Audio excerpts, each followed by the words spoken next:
Welcome to my YouTube channel physics with Sajal. আজকে আমরা quantum theory ছায়া হয়ে বেসিক নিউমেরিক্যাল 11 থেকে শুরু করব। তো 11 কোশ্চেনটা হচ্ছে আলোকতড়িৎ ক্রিয়ার জন্য একটি ধাতুর প্রারম্ভিক তরঙ্গদৈর্ঘ্য 2640 অ্যাংস্ট্রম, ওই ধাতুর ওপর 1810 অ্যাংস্ট্রম তরঙ্গদৈর্ঘ্য বিশিষ্ট অধিবেগুনি আলো আপতিত হলে আলোকতড়িৎ ক্রিয়ার ফলে নির্গত ইলেকট্রনগুলির সর্বাধিক গতিশক্তি কত হবে। তো এখানে আমাদের যে আলো এসে পড়ছে ধাতুটার উপর তার প্রারম্ভ তরঙ্গদৈর্ঘ্য অর্থাৎ ল্যামডা জিরোটা বলা আছে, এটা বলা আছে 2640 এত অ্যাংস্ট্রম।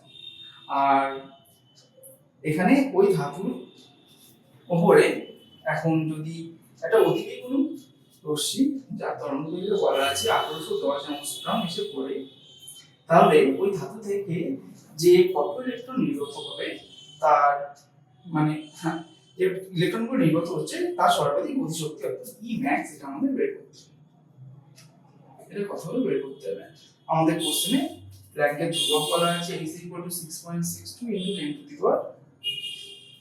10⁻³ জুল / সেকেন্ড, আর শূন্য মাধ্যমে আলোর গতিবেগ c বলা আছে 3 × 10⁸ মিটার/সেকেন্ড এগুলো বলা আছে। এখন আমরা আইনস্টাইনের আলোকতড়িৎ সমীকরণ জানি E max = হয় h nu - w0, আবার w0 আমরা এখানে কি h * nu0, তাহলে এইটা আমরা h * nu0 লিখতে পারি। আর nu = c/λ এটা আমরা জানি, সেটা বসিয়ে দিয়ে আমরা ফাইনালি পাচ্ছি E max = hc/λ - hc/λ0। যেহেতু nu কিছু আছে তাহলে λ0 চলে আসবে। তো আগের ক্লাসগুলোতে আমরা দেখেছিলাম এখানে এটা যদি ইলেকট্রন ভোল্টে থাকে তাহলে আমরা এই যে শক্তি রাশিমালাটাকে এইভাবে লিখতে পারি 12400/λ। এখানে ল্যামডাটা আমাদের অ্যাংস্ট্রমে থাকবে, তো এইটাই আমরা এখানে ইউজ করব। তো এই যে এটাকে আমরা এভাবে রিপ্লেস করতে পারি 5λ - 12400/λ0। এখন 12400 ল্যামডা বলেছে আমাদের এটা অ্যাংস্ট্রম এককে আছে, তাহলে আমাদের কোনো সমস্যা নেই, আমরা এটা সরাসরি বসিয়ে দেবো এখানে। আর সেকেন্ডের ক্ষেত্রে 12400/λ0 2640 এটা পেয়েছি। তো এখন এটা আমাদের ক্যালকুলেশন করতে হবে। তো ক্যালকুলেশনটা খুবই ইজি, একটু কাটাকুটি করে ভাগটা করতে হবে। এটা তোমরা নিজেরা করে নিও। এখানে আমি জাস্ট অ্যানসারটা বসিয়ে দিচ্ছি। এটা হলো 6.85 ইলেকট্রন ভোল্ট আসছে, আর এটা যদি করি তাহলে আমাদের আসছে 4.70 এত ইলেকট্রন ভোল্ট। তাহলে এই দুটো বিয়োগ করলে আমরা কত পাচ্ছি 2.15 এত ইলেকট্রন ভোল্ট। তাহলে এখান থেকে যে ইলেকট্রনগুলো নির্গত হচ্ছে সেই ইলেকট্রনের গতিশক্তি হবে মানে 2.15 ইলেকট্রন ভোল্ট। নেক্সট বারবার কোশ্চেনটা হচ্ছে যে একটি ফোটনের শক্তি 5 ইলেকট্রন ভোল্ট, তাহলে ফোটনটির ভরবেগ এবং ওই বিকিরণের তরঙ্গদৈর্ঘ্য নির্ণয় করো। তো এখানে ফোটনের শক্তি অর্থাৎ E বলা আছে 5 ইলেকট্রন ভোল্ট। এখন আমাদের ভরবেগ অর্থাৎ Pটা বের করতে হবে, আর ওই বিকিরণের যে তরঙ্গদৈর্ঘ্য অর্থাৎ ল্যামডা কত সেটা আমাদের বের করতে হবে। এখন আমরা এটা জানি, আমাদের h এর মান বলা আছে, ইলেকট্রন ভোল্টের মান সব বলা আছে। এখন আমরা এটা জানি যে E = ফোটনের ক্ষেত্রে P * C হয়, তাহলে এটা হলো ভরবেগ আর সেটা হলো শূন্য মাধ্যমে আলোর গতিবেগ। তো এখানে P = আমরা লিখতে পারি E/c। তো E আমাদের বলা আছে এটা, তার মানে 5 ইলেকট্রন ভোল্ট অর্থাৎ 5 × 1.6 × 10⁻90। তো এই 1.6 × 10⁻90 গুণ করে এটাকে আমরা জুলে প্রকাশ করি। এখন আলোর গতিবেগ আমরা জানি 3 × 10⁸ এত মিটার/সেকেন্ড হয়।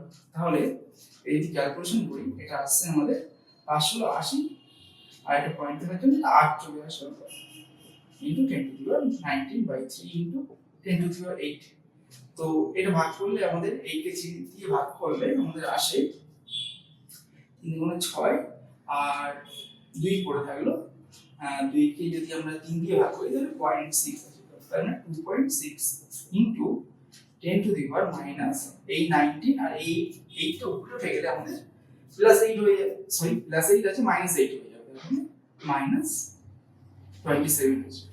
তো এটা যেহেতু ভরবেগ তাহলে একক হবে ভরবেগের একক কিলোগ্রাম মিটার পার সেকেন্ড। তো এই হলো ভরবেগের রাশিমালা না, ভরবেগের মান। আর আমাদের বের করতে হবে যে তরঙ্গ দৈর্ঘ্য। তো শক্তি জানা আছে, সেখান থেকে খুব সহজেই আমরা তরঙ্গ দৈর্ঘ্য বের করতে পারবো। আমরা জানি E = 12400/λ। তাহলে ল্যামডা ইকুয়াল কত হবে? 12400/E। এখানে আমাদের কোশ্চেনে ইটা ইলেকট্রন ভোল্টেই বলে দিয়েছে, তাহলে আমরা এখানে সেটাই বসিয়ে দেব 5। তো এটাকে আমরা একটু সাজিয়ে যদি লিখি তাহলে এইভাবে লিখতে পারি 5 কারণ 2 হলো, তাহলে এইটা গুণ করলে কত চলে আসছে? 2480 অ্যাংস্ট্রম। তাহলে খুব সহজেই ক্যালকুলেশন হয়ে গেল আমাদের। তাহলে এর তরঙ্গ দৈর্ঘ্য হলো 2480 অ্যাংস্ট্রম, আর এর যে ভরের ছিল 2.66 × 10⁻27 কিলোগ্রাম মিটার পার সেকেন্ড। 13 নম্বর কোশ্চেনটা বলছে যে একটি ফোটনের শক্তি 75 ইলেকট্রন ভোল্ট, এর কম্পাঙ্ক ও ভরবেগ কত? তো এই ফোটনের শক্তি বলা আছে 75 ইলেকট্রন ভোল্ট। এখন এর কম্পাঙ্ক কত নিউ বের করতে হবে, আর এর ভরবেগ কত থিটা বের করতে হবে। তো এর আগে অঙ্কটা আমরা সেম অঙ্ক, ওখানে ভরবেগ আর তরঙ্গ দৈর্ঘ্য বলেছে, এখানে কম্পাঙ্ক আর তরঙ্গ দৈর্ঘ্য বলেছে। তো ফার্স্ট যখন ভরবেগটা বের করি, E = আমরা জানি যে E/c হয়, তাহলে এটা হয়ে যাবে 75 ইলেকট্রন ভোল্ট, মানে এটা। আর আলোর গতিবেগ এইটা। এখন 3 দিয়ে যদি আমরা 75 কে কাটি তাহলে 25 পাবো।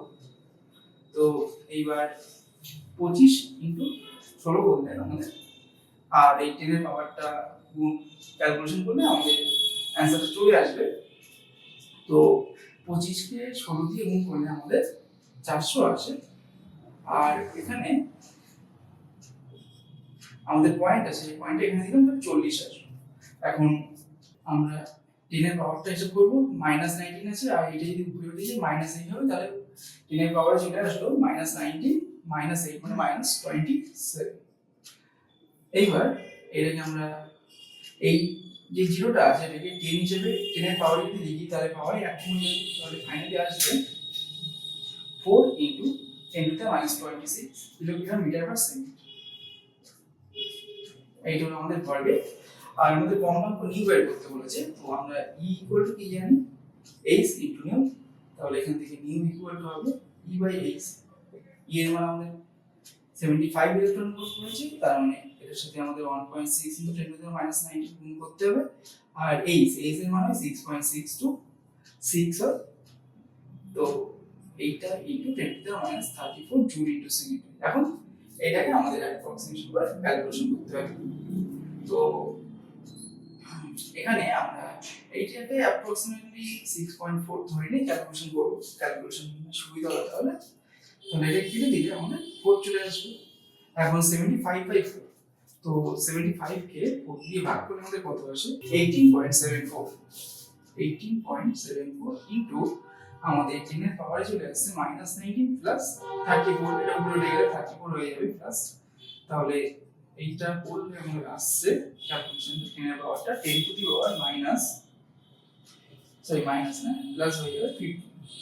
এখন আমরা এটা যেভাবে লিখতে পারি, এইটাকে 1.874 লিখলাম, তাহলে একটা 10 এক্সট্রা থাকবে, যেটা 10 এর পাওয়ারে গুণ করে দিলাম, তাহলে 10⁻16 এত কি হবে? কম্পাঙ্কের একক আমাদের হার্টজ, এত হার্টজ। তাহলে এটা হলো কম্পাঙ্ক, আর এবং এটা হলো আমাদের এই ফোটনের ভরবেগ। 14 বলছে একটি ধাতু সূচনা তরঙ্গ দৈর্ঘ্য 6525 অ্যাংস্ট্রম, ওই ধাতুকে 4000 অ্যাংস্ট্রম তরঙ্গ দৈর্ঘ্যের আলো দিয়ে আলোকিত করলে নিবৃত্তি বেগ কত হবে? তো এখানে ও সূচনা তরঙ্গ দৈর্ঘ্য λ0 বলা আছে 25 অ্যাংস্ট্রম, আর বলা আছে যে এখানে যে আলোটা এসে পড়ছে তার তরঙ্গ দৈর্ঘ্য হলো 1 অ্যাংস্ট্রম। তেমন জানতে চেয়েছে যে এক্ষেত্রে এই তরঙ্গ দৈর্ঘ্য আলো দিয়ে আলোকিত করলে ওর যে নিবৃত্তি বিভব হবে সেটা কত হবে? তো নিবৃত্তি বিভবের সাথে এই কম্পাঙ্কগুলোর আমরা সম্পর্ক এটা জানি, এটা আগে দুটো ক্লাসে আমরা দেখেছি কি হয়, সেটা আমি সরাসরি বসিয়ে দিচ্ছি। hc/λ, আর এটা হলো hc/λ0। এই রিলেশনটা আমরা অ্যাকচুয়ালি ইউজ করব, করে আমরা এই v0 এর মানটা বের করব। এখন hc/λ আমাদের কত? সেটা আমাদের জানতে হবে। তো আমরা এইটা একটু আগে দেখেছি, এটা ইকুয়াল টু 12400 বাই ল্যামডা, যেখানে ল্যামডা অ্যাংস্ট্রম আর এটা ইলেকট্রন ভোল্টে আছে, তো সেটা ইউজ করবো। তাহলে E into V0 equal to চলে আসছে 12400 by lambda minus 12400 by sorry lambda 0। তো ল্যামডা বলেছে আমাদের 6525 আর ল্যামডা 0 বলেছে 4000। সরি, আমাদের ল্যামডা 0 বলেছে 6525 আর ল্যামডা বলেছে হলো 4000। ঠিক আছে, তো তাহলে এইটার একক কি হবে? এত ইলেকট্রন ভোল্ট। এখন এই ক্যালকুলেশনটা আমাদের করতে হবে। তো এখানে আমাদের দুটো শূন্য কেটে গেল, আর এখানে কাটলে 10 হলো 4 দিয়ে কাটছি, তাহলে এটা হয়ে যাবে 3.31 হবে। তাহলে এটাকে আমরা 3.1 লিখতে পারি। আর এটা অ্যাপ্রক্সিমেটলি ডবল হচ্ছে, তো এটা তোমরা ভাগ করে নেবে। ভাগ করলে দেখতে পাবে যে এটা মোটামুটি আমাদের 1.9 এর কাছাকাছি আসে।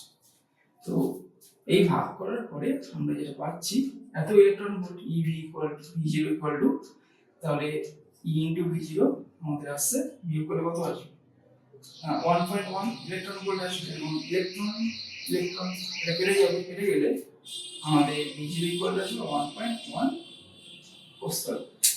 করছি, এটা 1.2 ইলেকট্রন ভোল্ট আসবে আর ভোল্ট আসবে। তো সেক্ষেত্রে আমাদের বিবৃতি বিভক্ত হয়ে যাবে 1.2 ভোল্ট। নেক্সট 15 প্রশ্নটা বলছে যে 1849 অ্যাংস্ট্রম তরঙ্গদৈর্ঘ্যের আলোর জন্য তামার নিবৃত্তি বিভব 2.72 ভোল্ট। তামার কার্য অপেক্ষক ও প্রেরণ কম্পাঙ্ক নির্ণয় করো। তো এখানে যে আলোটা এসে পড়ছে তার তরঙ্গদৈর্ঘ্য বলেছে 1849 অ্যাংস্ট্রম। আর কি বলেছে? এই নিবৃত্তি বিভব V0 সেটা বলেছে এত ভোল্ট। তাহলে এখানে কার্য অপেক্ষক অর্থাৎ W0 কত বের করতে হবে, আর বের করতে হবে প্রেরণ কম্পাঙ্ক অর্থাৎ μ0 কত। তো এখানে আমরা জানি যে Emax আইনস্টাইনের যে আলোক ক্রিয়ার সমীকরণ হয় Emax equal to h nu minus W0 হয়, এটা আমরা জানি। তো আবার এটাও জানি যে Emax equal to E into V0 হয়। তাহলে এখানে E ইনটু V0 তার সঙ্গে রিপ্লেস করলে আমরা পাচ্ছি এটা। এখন এখানে আমাদের ল্যামডা বলা আছে, কিন্তু আমাদের সমীকরণে আছে নিতে, তাহলে এটাকে আমরা এইভাবে লিখতে পারি মাইনাস W0। তাহলে এখান থেকে W0 রাশি বের করলে আমাদের আসছে hc by lambda minus E into V। আবার hc বাই ল্যামডা এই জায়গায় আমরা 12400 বাই ল্যামডা বসাতে পারি। তাহলে এগুলো সব V0 হবে। এখন আমাদের ক্যালকুলেশনটা একটু ইজি হয়ে গেল। তাহলে এখানে 12400 বাই আমাদের 1849 এটা বসিয়ে দিলাম। আর E ইনটু V0 কত বলেছে? 2.72। তো এটা তো আমাদের ইলেকট্রন ভোল্টে ছিল, তো এটা এককটা আমি লিখে দিই এখানে। আর তো এটা তো আমাদের ইলেকট্রন ভোল্টে ছিল, আর এইটা এত ইনটু E মানে এটাও ইলেকট্রন ভোল্টে চলে আসবে। তো ফাইনালি আমরা লিখতে পারি এত ইলেকট্রন ভোল্টে এককটা। তো এখন এই ক্যালকুলেশন আমাদের করতে হবে, অর্থাৎ 12400 কে 1849 দিয়ে ভাগ করতে হবে। এখন আমরা এই ভাগটা যদি করি তাহলে কত আসে দেখা যায় 12400 আর এখানে 1849, এটাকে আমরা 6 দিয়ে যদি করি গুণ, তাহলে 4 আসছে, কারণ 6 চলছে হাতে 5 4 24 আর 2 এত আসছে। তাহলে এটা 6 0 এখানে 3 আসবে, 8 আসছে, পয়েন্ট দিলে এখানে শূন্য আসবে। তো এখানে তাহলে 7 দিয়ে যাবে, 7 দিয়ে গেলে 3 হাতে 6 4 সাথে 28 হচ্ছে 24 4 সরি 28 হচ্ছে 34 4 আর 3 27 56 আর 3 59 হাতে 5 থাকবে 27 12। তো এটা করলে এখানে কি একটা আসবে সেটা যাচ্ছি না, আমরা এখানে 6.7 ইলেকট্রন ভোল্ট রাখছি। তো এটা হলো 6.7 এত ইলেকট্রন ভোল্ট মাইনাস 2.72 এত ইলেকট্রন ভোল্ট। এখন এটা বিয়োগ করলে আমাদের যেটা আসে সেটা হলো এখানে আছে তাহলে এই 17 8 9 আর 3.98 এত ইলেকট্রন ভোল্ট। তাহলে ওয়ার্ক ফাংশন আমরা পেলাম 3.9 ইলেকট্রন ভোল্ট। তাহলে আমাদের নিউ জিরো বের করতে হবে। তো W0 ইকুয়াল টু আমরা জানি H into nu zero equal to W0 by H। তো এবার মানটা বসিয়ে দেবো 3.98 এত ইলেকট্রন ভোল্টে আছে 10 টু the minus 19 হলো, আর H হলো 6.62 sorry 626 into 10 to the minus 34। এটাকে অ্যাপ্রক্সিমেটলি আগের অঙ্কের মধ্যে আমরা এটাকে 4 বলতে পারি। তাহলে এটাকে আমাদের আসছে কত আসছে 4 36 মানে 0.9 36 আর 38 হলো আমার 9 হলো এটা into 10 to the power minus 9 plus 34 মানে প্লাস 15 হয়ে যাবে, এত হার্টজ হবে। এটাকে আমরা approximately 1 into 10 to the power 15 hertz বলতে পারি। তো এটাই আমাদের অ্যান্সার হবে।